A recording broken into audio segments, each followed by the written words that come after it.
Do you guys have any suggestions? Oh, it seems that we all got the same books. But wait, the version of our books is actually not the same.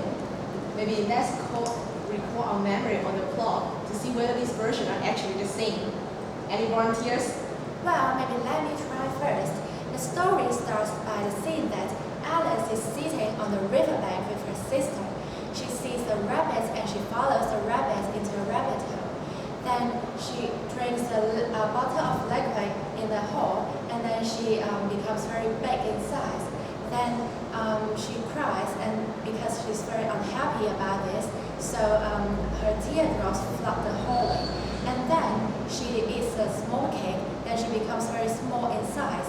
She has to swim in her own teardrops to get on the bank. And finally, when Alice gets on the bank with other animals that have been swept away by the flooding water, they try to get themselves right by having a caucus race, which consists of everyone running in a circle and without a clear winner. Well, but after that, I think I can't clearly remember what happened next. Can you guys suggest what happens? I know it. Let me continue to tell you the story. After that, the white rabbit appears again. In search of the Duchess, ghost, and friend. Alice helped the white rabbit and go into the house to search for them. But once she gets inside the house, she starts growing. After several times of reduction and enlargement of her body size and meets a curious caterpillar and duchess, she becomes a guest at a mad tea party along with the March hare, the panther, and the fairy-tale dormouse. They give Alice many riddles and stories, but Alice becomes insulted and tired of being bombarded with those riddles. Therefore, she leaves the tea party. Yeah, I personally find the scene about the tea party quite memorable. I still remember that after Alice leaves the tea party and enters a garden, she comes upon 3 living playing cards, painting the white roses red, because the Queen of Hearts hates white roses. Then Alice meets the King and Queen, and the Queen introduces her famous and trademark phrase, "Off with his head," or maybe her, which she utters with slightest dissatisfaction with the subject. I think all readers remember this unforgettable phrase. Afterwards, Alice is invited to join a game with the Queen and her fellow subjects. Maybe it's my turn to continue the story.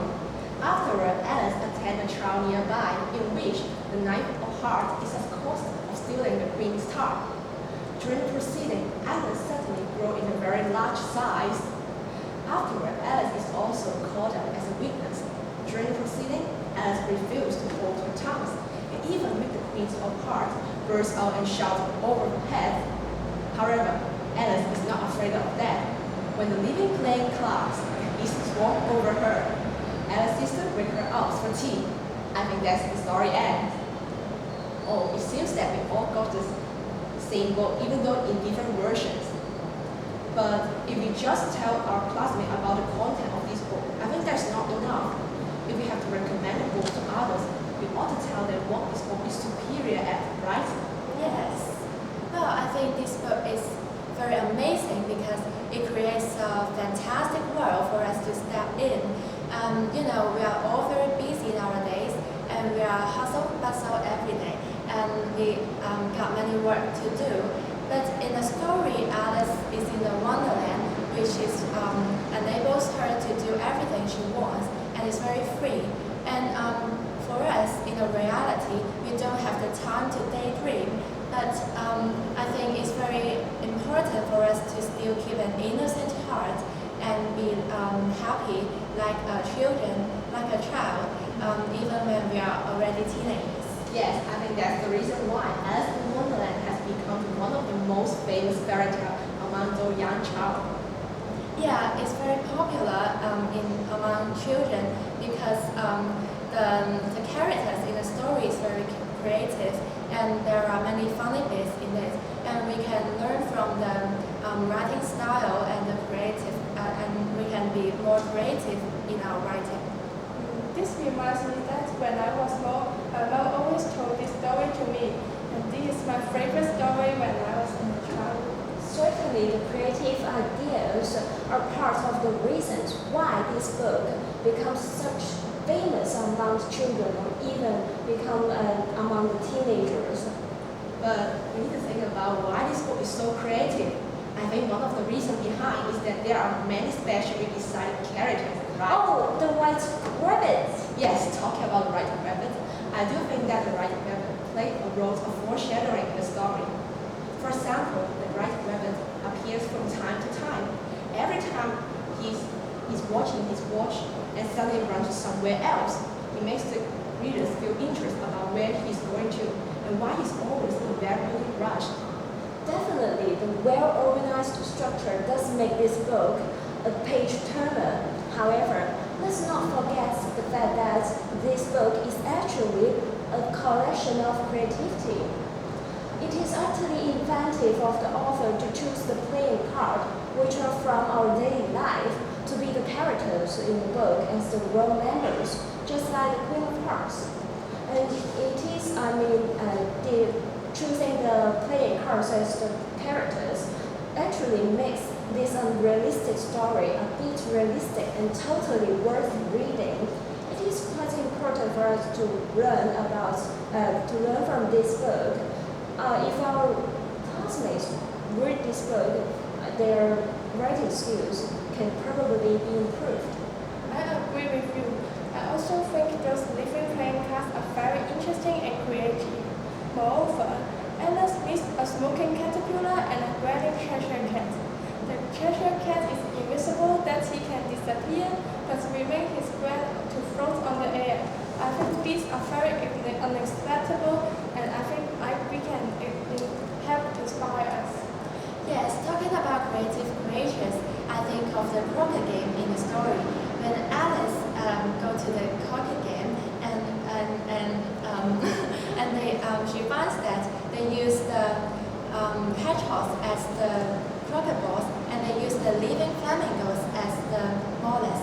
And when every time when Alice tries to hit the hedgehog by the living flamingo, the hedgehog keep crawling away. So I think it's very interesting and funny. But don't forget, there is a scenario in which an ugly baby child suddenly turned into a gorgeous pig. Yeah, I remember this, and when I was reading the story, I can't help laughing. Hey, talking about making people laugh, it seems like this book also contains a lot of jokes. Just like the mock turtle tells Alice about his school life. The lessons he takes are 10 hours for the first day, 9 hours next, and so on. And then he comes to the conclusion that the reason why lessons are called lessons is that they listen day by day. But is there anything we need to remember?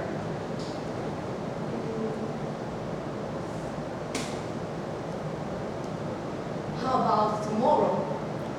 Yeah, talking about time and moral,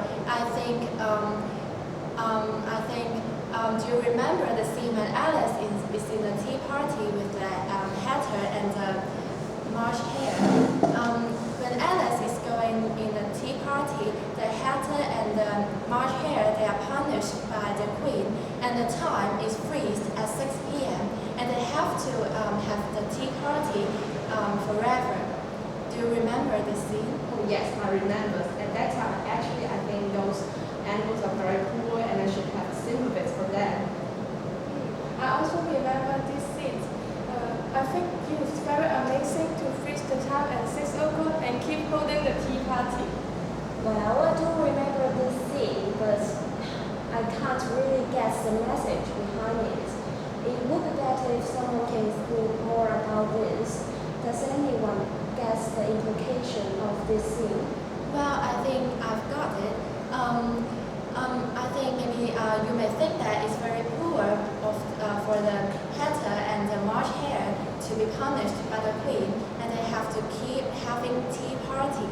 However, to me, I feel quite jealous about this because every day I got a rush for many work and I don't even have the time to have tea party after school. So I think the hatter and the March hare, they can enjoy their time and they can chat with each other and have many delicious food in the tea party. So they're very, I think they're very happy about this. So I think maybe it's time for us to rethink what is time and how should we spend our time. I see your point. By the way, when I was reading this book, I find something I'm not actually quite understand. When I was reading this book, I find it a bit annoying that Alice keeps trying to enlarge her body size and then reduce her body size. This process is being repeated again and again. I wonder, is there any deep meaning inside? Let me see. Changing body size for several times, Alice always asks the same question, who am I? This part is actually reflecting our real life. It seems like we're having the same question as Alice. As it is crystal clear that nowadays people bustle about their own matters, and everything around us or maybe ourselves change from time to time, and we may find a little bit lost in this fast-paced city. Maybe it is high time for us to rethink who we are and whether we love the thing we are doing now. It is very important for everyone to think about who they're really, what's they really like. It is very important for us to remind ourselves who we are. Oh, it's so surprising and fantastic that you guys can think the story very deeply and even think of the philosophy in it. When I wait to see it, I just think the story in a much more practical way. For example, some parents may use some bad behavior of Alice as a cautionary tale. For example, Alice always tries to mention her favorite cat, Dash, in front of Mouse. You know, Mouse hate cats because cats catch them. Yes, I also think that it's utterly ridiculous and very rude of Alice to always talk about a cat in front of the animals which are afraid of cats. Without doubt, children can probably learn lessons from this negative example. Although Alice is not good and socially, in fact she is kind-hearted. When the Duchess treats the baby badly and urges Alice to mind her own business only, Alice still stops the Duchess' behavior and takes good care to the baby. Moreover, Alice believes deeply that love makes the world run. I think the story can encourage us to love and care others. Do you mean that we can learn a lesson from both good and bad examples of Alice? Yes. In that case, I think this book is really worth recommending because it's a really good plot. Inspiring meaning, Creative characters. And humorous. Yes, I must watch for a classmate. That's why we're recommending it. So let's settle down. We use this book as the reader of the month. Yes. Oh, I'm very hungry now. well, I think it's 6 o'clock now. Let's go to a tea party. Great.